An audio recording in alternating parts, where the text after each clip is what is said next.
Hello friends, मैं अन्नो स्वागत करती हूँ आप सभी का अपने यूट्यूब चैनल में। और आज आप लोगों के साथ 4 टक्स का बेल्ट ब्लाउज 42 साइज़ का शेयर कर रही हूँ। पर मैंने इसको ब्लाउज़ के एज इट इज़ मार्किंग करते हुए इसकी कटिंग एंड स्टिचिंग बताई है इसमें। तो मैं यहाँ पे इंसी टेप का इस्तेमाल नहीं करूँगी इस वीडियो में। तो चलिए यहाँ पे ब्लाउज़ को डबल फोल्ड करके इस तरीके से अच्छे से उसको बिछा लेंगे और नीचे से एक सीधी लाइन ड्रॉ करेंगे। लगभग 1.5 से 2 इंच फोल्डिंग का पहले हम इसमें छांट लेंगे। तो फोल्डिंग के लिए हमने यहाँ पे लाइन मार्क कर ली है। अब यहाँ से 1/2 इंच लूजिंग का ऊपर से और नीचे से 1 इंच टक्स का एक्स्ट्रा करते हुए यहाँ पे मार्किंग कर लेंगे हम। इसमें 2 इंच एक्स्ट्रा मार्जिन ऐड करेंगे और यहाँ से एज इट इज़ हम पहले मार्किंग कर लेंगे। उसके बाद हम तीनों तरफ से 1/2 इंच सिलाई मार्जिन बढ़ा लेंगे। अब ब्लाउज़ को हटा लेते हैं, लाइनों को सीधा करते हैं। मैंने यहाँ पे सभी लाइनों को सीधा कर लिया है और देखिए यहाँ से आधा इंच, यहाँ से आधा इंच और ऊपर से भी आधा इंच बढ़ा लिया सिलाई मार्जिन।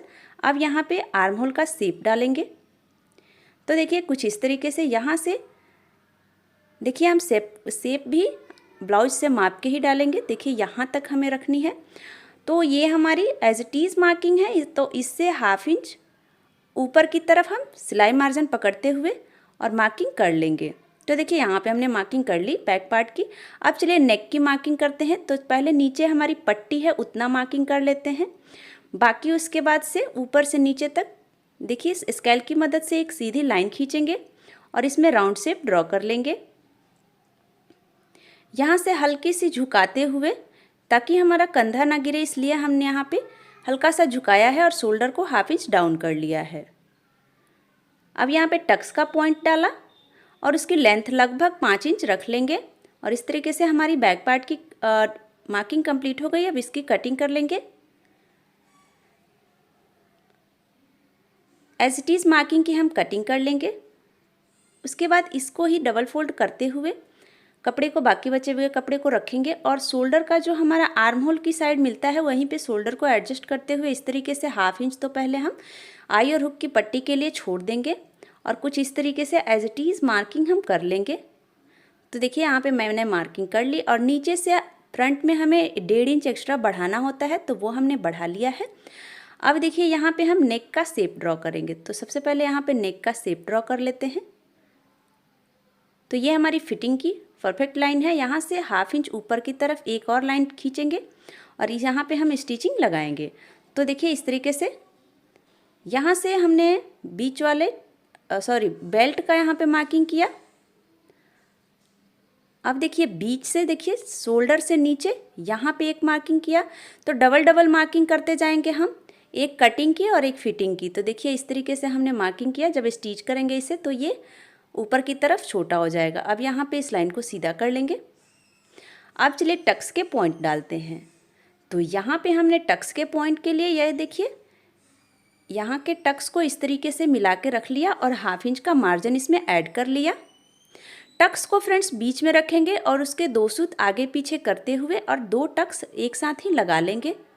आर्म होल की साइड भी इसी तरीके से आर्म होल को रखेंगे और एक टक्स लगा लेंगे। यहाँ पे मैंने आर्म होल का कर्व शेप नहीं दिया है। तो चलिए पहले इसे कर्व बना लेते हैं। यहाँ से 1/2 इंच का हमें गोलाई देना होता है फ्रंट आर्म होल में। फ्रंट आर्म होल का गोलाई दे देंगे 1/2 इंच पे। अब देखिए टक्स के सारे पॉइंट्स लग गए हैं। इसकी लेंथ हमें लगभग 2 से 2.5 इंच रखनी होती है। तो देखिए ये हमारी एज इट इज़ 2.5 इंच है। यहाँ से 3.5 इंच और यहाँ से 5 इंच और यहाँ से इसकी लेंथ रखनी होती है 2.5 इंच। तो यहाँ से 2.5 इंच पे एक मार्क कर लेते हैं और सभी लाइनों को अच्छे से ड्रॉ कर लेते हैं। फ्रेंड्स नीचे के जो हमारे टक्स होते हैं उनमें 0.25 इंच से 1.5 इंच तक का मार्जिन आप रख सकते हैं। 1.5 इंच से कम आप ना ही रखें।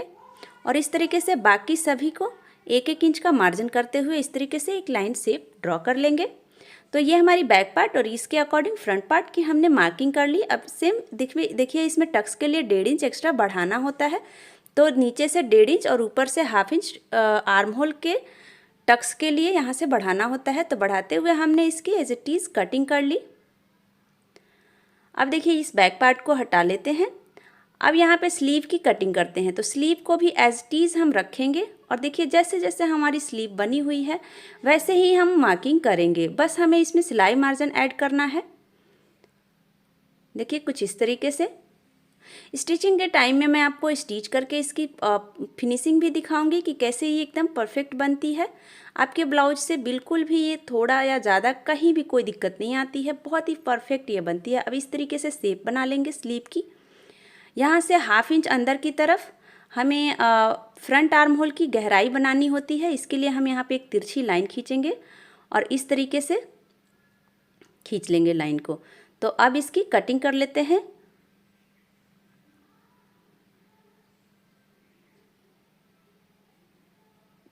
इस तरीके से हमें कटिंग करने के बाद इसमें फ्रंट आर्म होल की कटिंग करनी होती है।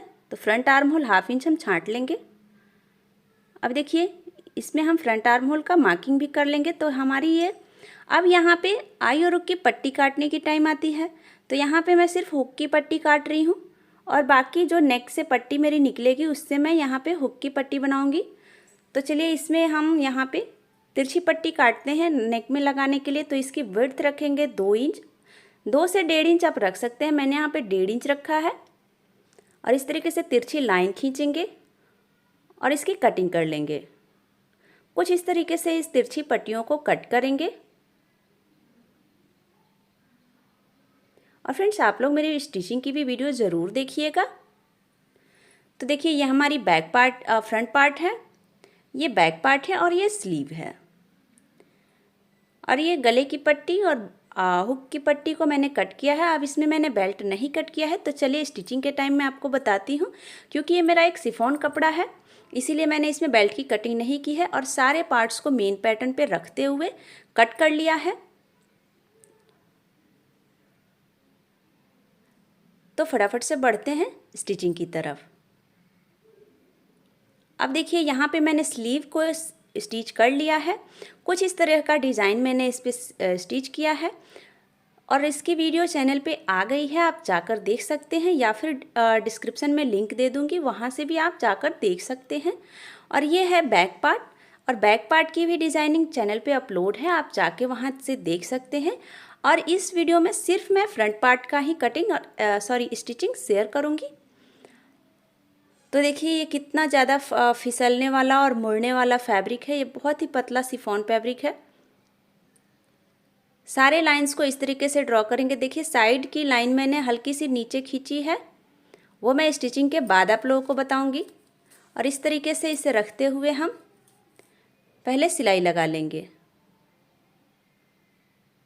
चारों तरफ से सिलाई लगाते हुए दोनों पार्ट्स को अच्छे तरीके से अटैच कर लेंगे। क्योंकि इसके किनारे बहुत ज़्यादा मुड़ते हैं इसीलिए हमें सबसे पहले इसे दोनों तह को अटैच करना पड़ता है। आप कभी भी लाइनिंग अटैच करते समय ये ध्यान रखें कि आप अपना मेन पैटर्न ऊपर की तरफ रखें। और देखिए यहाँ पे मैंने जो बेल्ट अटैच की थी बेल्ट की मार्किंग की है, वहाँ से मैंने 2 सिलाई लगाई है और सिलाई के बीच से मैंने कटिंग कर लिया है ताकि ये हमारी दोनों पैटर्न एक साथ अटैच हो जाए। अब यहाँ पे नेक पे मैंने जो लाइनिंग बनाया हुआ है वहीं से इसकी कटिंग कर ली है। अब देखिए यहाँ पे हम पहले बीच वाले टक्स को लगाएंगे, फिर नीचे वाले टक्स में हम 1 इंच का मार्किंग किए हैं। 1 इंच का मार्किंग करते हुए नीचे के टक्स को कंप्लीट करेंगे। फिर हम साइड के टक्स को लगाएंगे, वापस आर्म होल के टक्स को कंप्लीट कर लेंगे।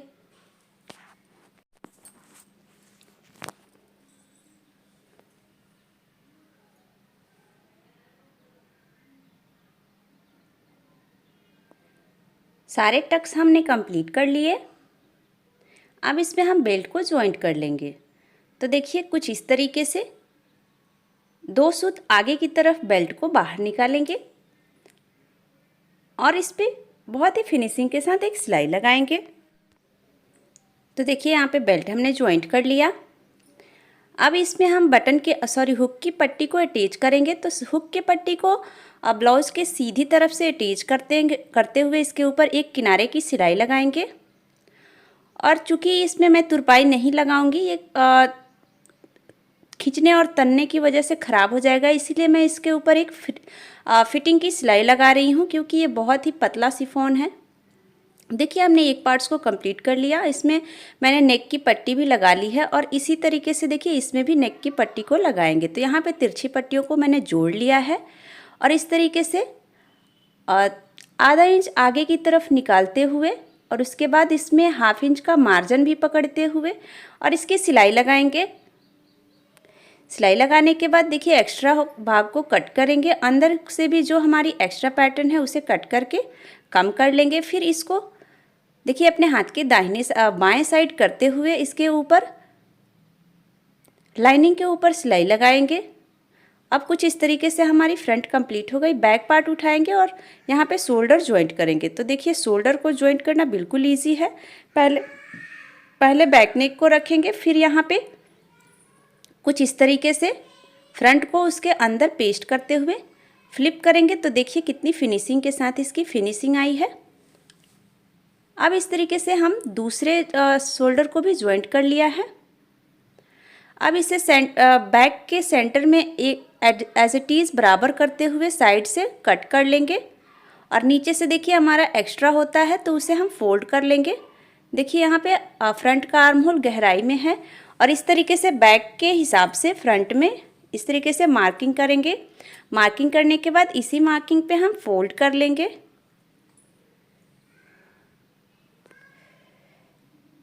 फ्रंट में इस तरीके से हम फोल्डिंग लगा लेंगे। दोनों तरफ के फोल्डिंग को हमने कंप्लीट कर लिया है। देखिए ये कितनी बराबर आई है, मतलब बराबर करते हुए देखिए रख लिया हमने इसे, दोनों पार्ट्स को फोल्ड कर लिया और चारों तरफ से इसे बराबर करने के बाद अब बारी आती है स्लीव के जॉइंट की। तो सबसे पहले स्लीव का सेंटर मार्क करेंगे और इस तरीके से रखते हुए, और एक और चीज़ ध्यान देंगे कि हमने जो कटिंग के टाइम में इसमें फ्रंट आर्म होल का शेप डाला था, कट डाला था, तो उसे मिलाते हुए हम यहाँ पे स्लीव की जॉइंट लगाएंगे। शोल्डर के पास से हम जॉइंट लगाना शुरू करेंगे और वापस से फिर शोल्डर की तरफ से होते हुए और साइड फिटिंग की तरफ दूसरे तरफ भी हम इसी तरीके से फिटिंग लगा लेंगे। तो स्लीव को इस तरीके से हमें जॉइंट करना है।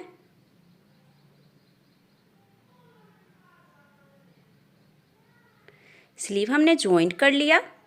अब देखिए क्योंकि यहाँ पे मैंने नेट का यूज़ किया है, तो अगर आप पहनते हैं तो नेट बाहर की तरफ दिखता है, अच्छा नहीं लगता है, इसीलिए यहाँ पे मैं ब्लाउज़ के ऊपर एक किनारे की सिलाई लगा रही हूँ ताकि हमारी नेट बाहर की तरफ ना दिखे। तो हो गया ये हमारा कंप्लीट। अब देखिए साइड से हम देखिए बैक पार्ट का स्लीव जो हमारा होता है वो हाफ इंच एक्स्ट्रा हो जाता है, क्योंकि फ्रंट में हम गहराई डाले रहते हैं, इसीलिए तो वो उसको कट करते हुए इस तरीके से एक फिटिंग की सिलाई लगाएंगे। फिर वापस से उसको पलटते हुए एक किनारे की सिलाई लगाएंगे और दोनों तरफ के स्लीव को ज्वाइंट करने के बाद दूसरे तरफ के भी स्लीव को ऐसे ही ज्वाइंट कर लेंगे। अब बारी आती है फिटिंग की। तो देखिए इसी ब्लाउज़ के नाप का मैंने इसको कट किया था। तो देखिए फिटिंग के टाइम में भी ये बिल्कुल इसी तरीके से जहाँ हमने मार्किंग किया हुआ है वैसा ही हमारी ये फिटिंग आई है। और स्लीव का भी देख लीजिए लेंथ बिल्कुल बराबर है और यहाँ से भी देखिए कुछ इस तरीके से एकदम एज इट इज़ इसकी मार्किंग आई है। और इसी मार्किंग को डार्क करते हुए और एक फिनिशिंग के साथ परफेक्ट फिटिंग की लाइन कंप्लीट करेंगे। तो फ्रेंड्स इस तरीके से आप ब्लाउज़ को ब्लाउज़ के ऊपर रखते हुए कट करके स्टिच कर सकते हैं। ये बहुत ही इजी तरीका है। अगर आपको किसी भी साइज़ का ब्लाउज़ बनाना है तो आप इस तरीके से हर एक साइज़ का ब्लाउज़ बना सकते हैं। इसमें कोई दिक्कत नहीं आती है और ये पहनने में भी बहुत ही आरामदायक होता है। और इसे देखिए सीधा करने के बाद ये हमारी कुछ इस तरीके से दिखेगी। तो आज का मेरा यह वीडियो आप लोगों को कैसा लगा आप सब हमें कमेंट करके ज़रूर बताइएगा। वीडियो पसंद आया तो लाइक ज़रूर करिएगा एंड सब्सक्राइब करके बेल आइकन दबा लीजिएगा। और यूज़फुल लगा हो तो फ्रेंड सर्कल में शेयर ज़रूर कर दीजिएगा।